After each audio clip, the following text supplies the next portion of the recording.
प्रिय प्यारे परिवार, प्रिय मित्रों, भाइयों और बहनों, बच्चों और युवाओं, मैं लिली पारस माकी हूँ। आज मई का पहला दिन है। मई 2025 का महीना, जो आज मैरी की रोजरी की प्रार्थना है। आज का सेंट जोसेफ। हमें ज्येष्ठ क्यों बनाया गया? साल से हम कभी भी इस सब के लिए प्रभु के अनुरोध को स्वीकार नहीं करते।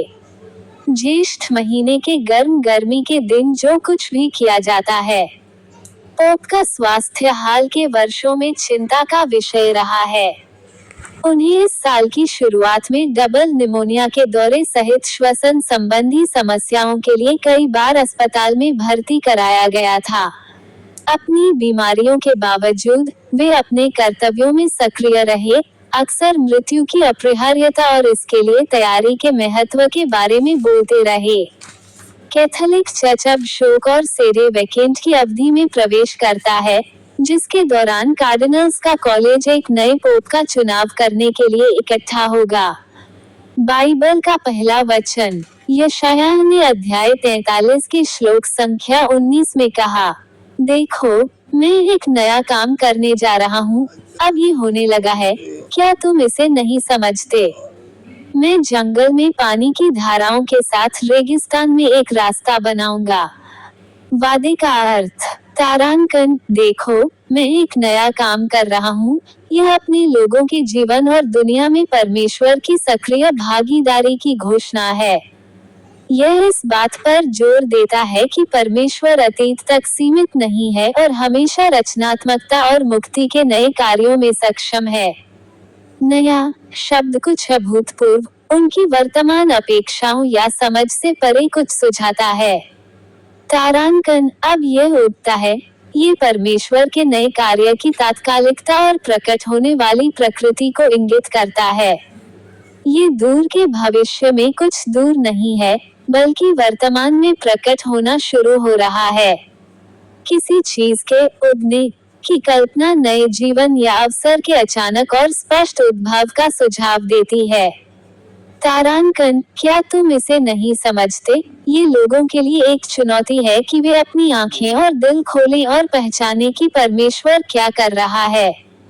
ये सुझाव देता है कि वे अपनी पिछली कठिनाइयों या वर्तमान परिस्थितियों पर इतना ध्यान केंद्रित कर रहे हैं कि वे परमेश्वर द्वारा प्रस्तुत की जा रही नई संभावनाओं को चूक रहे हैं।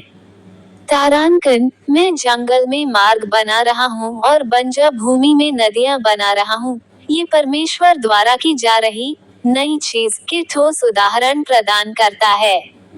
दूसरा बाइबल वचन, उसने 2 कुरिन्थियों अध्याय 12 पद संख्या 9 में कहा, परंतु उसने मुझसे कहा है, मेरा अनुग्रह तेरे लिए पर्याप्त है, क्योंकि सामर्थ्य निर्बलता में सिद्ध होती है।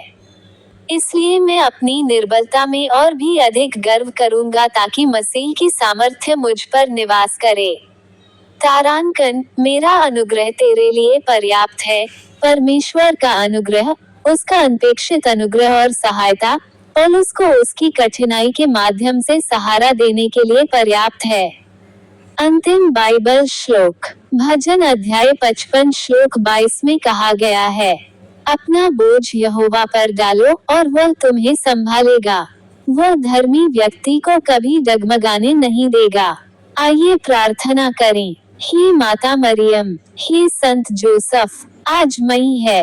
ये वर्ष 2025 का 5वां महीना है। क्या बाइबल में माला का उल्लेख है? उत्तर है नहीं। माला का उपयोग करके प्रार्थना करने की अवधारणा का कभी भी शास्त्र में उल्लेख नहीं किया गया है क्योंकि यह एक मानवीय आविष्कार है। यह बाइबल में नहीं है और यह ईश्वर का नहीं है। रोमन कैथोलिक ये दिखाकर माला की प्रार्थना का बचाव करते हैं कि कुछ वाक्यांश बाइबल में पाए जा सकते हैं, लेकिन अधिकांश हेल मैरी प्रार्थना और हेल होली क्वीन प्रार्थना बाइबल में नहीं पाई जा सकती है। वास्तव में प्रार्थनाओं के कुछ हिस्से न केवल बाइबल के विरुद्ध हैं, वे पूरी तरह से विधर्मी हैं। मेरे YouTube चैनल को न भूलें।